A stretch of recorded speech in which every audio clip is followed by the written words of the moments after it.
Isang sikat na flip-top rapper ang inaresto sa bypass operation sa Makati City. Siya si Marlon Peroramas o mas kilala bilang si Looney.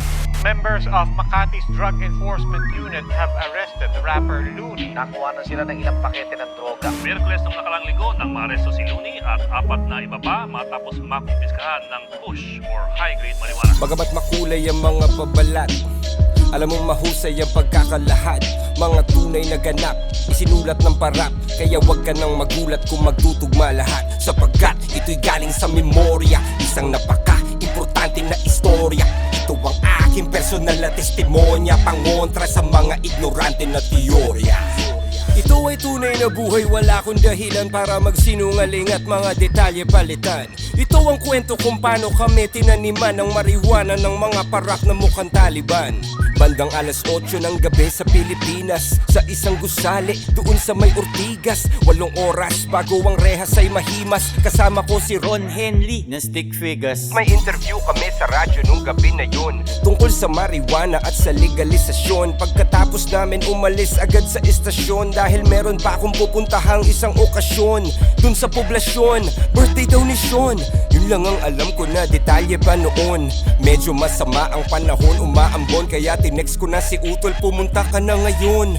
Humiwalay na si Ron, sumakay ng taxi, Dahil bukas may recording pa kami ni Clamsy. Utol kong si Idol, sinundo ako sa lobby gamit ang aking Subaru na tunog Ferrari. Saan tayo pupunta? Private daw na party. Yung reception ay isang hotel dun sa Makati. Bata na may cancer, kumontak kanyang mami. Idol ako ng anak at rap ang kanyang hobby. Pangalan daw ay Sean, walang paki sa money, kasi handang magbayad kahit magkano si daddy. Lumambot ang aking puso nung una ko narinig. Naawa ako kay Sean, mga luha ng ilid, nung nalaman kong lagay na daw ng bata tagilid. Di nyo kailangan magbayad, pupunta ko sa event. Rekta sa Makati kahit traffic ay kainip.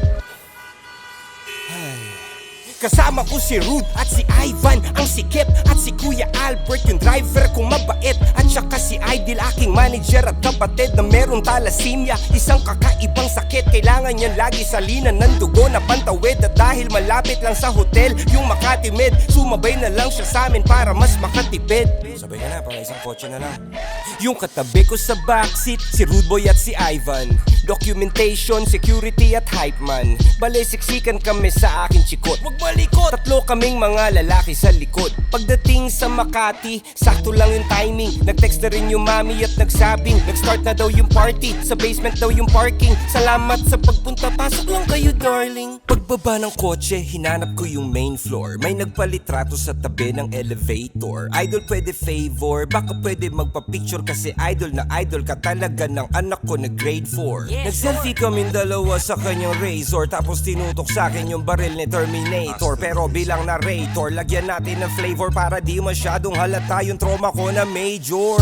What the fuck? Nakakagulantang, sang katutak na ninja cop sa amin ng tumambang. Parang Wu-Tang Clan, lampas 10 lumabas sa van. Pasensya na idol, napag-utusan lang. Humakbang paatras at wala nang nagawa. Tinutukan ng bereta sa mukha, pinadapa, pinusasan, pilit pinapatingin sa baba. Mga bulsa namin isa-isa nilang kinapa. Akala ko kidnap for ransom ang sadya, o kaya baka prank lang to na malala lang iya. Dapa! Kamay sa likod, hindi sa baba. Dapa, sabi!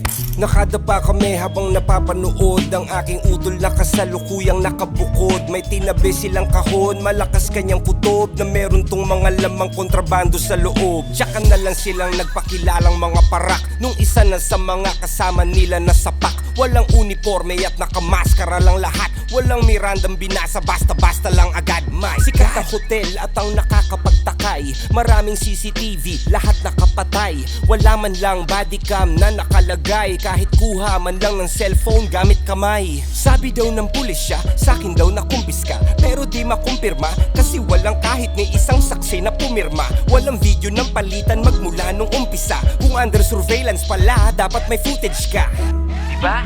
Kung under surveillance pala, dapat may footage na. Kung normal na tao, nagpa-viral pag nahuli siya, paano na lang kaya kung si Looney pa?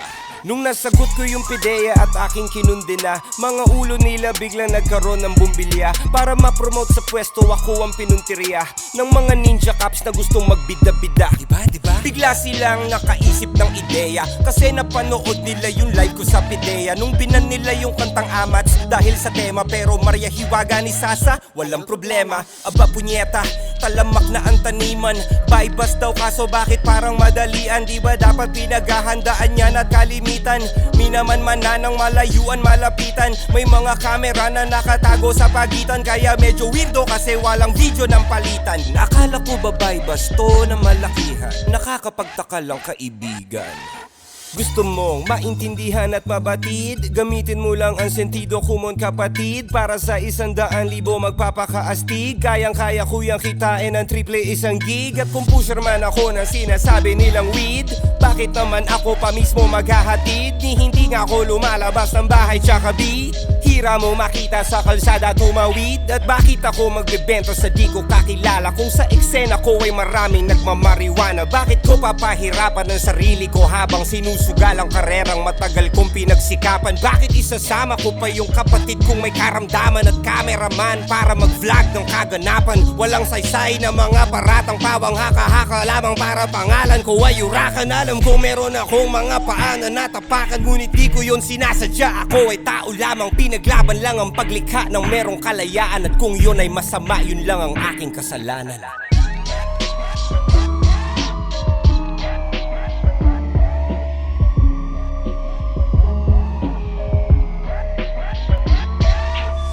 Authorities seized 15 packs of high-grade marijuana from Peroromas.